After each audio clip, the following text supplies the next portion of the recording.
నమస్తే, welcome to I news. విదేశాల్లో చదవాలని ప్రతి విద్యార్థి కలలు కంటాడు. కానీ లక్షల రూపాయల ఫీజులు, జీవన వ్యయాలు చాలా మంది పేద విద్యార్థుల ఆశలను మధ్యలోనే ఆపిస్తుంటాయి. ఇప్పుడు అలాంటి విద్యార్థులకు ఆంధ్రప్రదేశ్ ప్రభుత్వం భారీ ఊరట కలిగించే నిర్ణయం తీసుకుంది. విదేశీ యూనివర్సిటీల్లో ఉన్నత విద్యను అభ్యసించాలనుకునే పేద కుటుంబాల విద్యార్థులకు 25 లక్షల రూపాయల వరకు ఆర్థిక సాయం అందించే కొత్త విదేశీ విద్యా పథకాన్ని ప్రారంభించేందుకు ప్రభుత్వం సిద్ధమైంది. ఈ పథకం ద్వారా వేలాది మంది విద్యార్థుల జీవితాలు మారనున్నాయని ప్రభుత్వం చెబుతోంది. పూర్తి వివరాలు ఇప్పుడు చూద్దాం. విదేశీ విద్య అనగానే America, Britain, Canada, Australia, Germany వంటి దేశాల్లో చదవాలనే కల చాలా మందికి ఉంటుంది. అయితే అక్కడ యూనివర్సిటీలు ఫీజులు, హాస్టల్ ఖర్చులు, ఇతర వ్యయాలు కలిపి లక్షల నుంచి కోట్ల రూపాయల వరకు ఖర్చవుతాయి. దీంతో ప్రతిభ ఉన్న ఆర్థిక ఇబ్బందుల కారణంగా చాలా మంది విద్యార్థులు తమ కలలను వదులుకోవాల్సి వస్తుంది.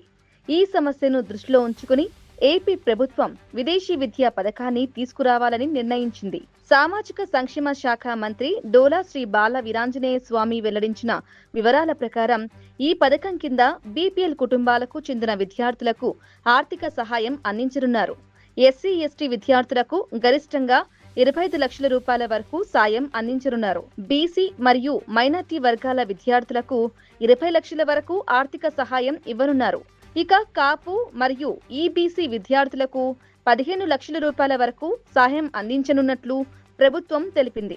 అంతేకాదు, ఎస్సీ, ఎస్టీ విద్యార్థులు విదేశాల్లో ఉండే సమయంలో ఎదురయ్యే జీవన వ్యయాలను దృష్టిలో ఉంచుకుని అదనంగా మరో 5 లక్షల రూపాయల నిర్వహణ భత్యం ఇవ్వాలన్న ప్రతిపాదనను కూడా ప్రభుత్వం పరిశీలిస్తోంది. ఇది అమల్లోకి వస్తే ట్యూషన్ ఫీజులతో పాటు నివాసం, ఆహారం, ఇతర ఖర్చులకు కూడా కొంత ఉపశమనం లభించనుంది.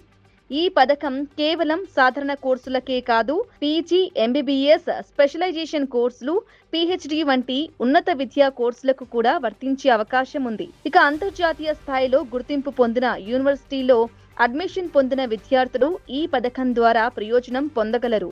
ఇప్పటి వరకు విదేశీ విద్యా పథకాలలో ఒక ప్రధాన సమస్య యూనివర్సిటీ ఎంపిక.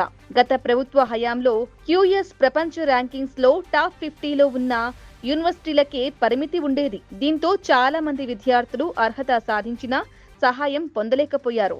ఇప్పుడు ఆ నిబంధనను సడలిస్తూ టాప్ 250 యూనివర్సిటీల వరకు అర్హత కల్పించే దిశగా ప్రభుత్వం అడుగులు వేస్తోంది. దీంతో మరింత మంది విద్యార్థులకు అవకాశం లభించనుంది. విదేశీ విద్య పథకానికి సంబంధించిన పూర్తి మార్గదర్శకాలు, అర్హతలు, దరఖాస్తు విధానం, ఆదాయ పరిమితి, యూనివర్సిటీ ఎంపిక వంటి అంశాలపై త్వరలోని అధికారిక ఉత్తర్వులు విడుదల కానున్నాయి. ఇక ఈ విద్యా సంవత్సరం నుంచి పథకాన్ని అమలు చేయాలని ప్రభుత్వం లక్ష్యంగా పెట్టుకుంది. విదేశాల్లో చదవాలనే కలను సాకారం చేసుకునేందుకు పేద విద్యార్థులకు ఇది ఒక గొప్ప అవకాశం కానుంది. ఆర్థిక ఇబ్బందులు ఉన్నా, ప్రతిభ ఉంటే ప్రపంచ స్థాయి విద్యను అందుకునే మార్గాన్ని ఏపీ ప్రభుత్వం తెరవబోతుంది. ఈ పథకం ఎంతమందికి కొత్త భవిష్యత్తును అందిస్తుందో చూడాలి.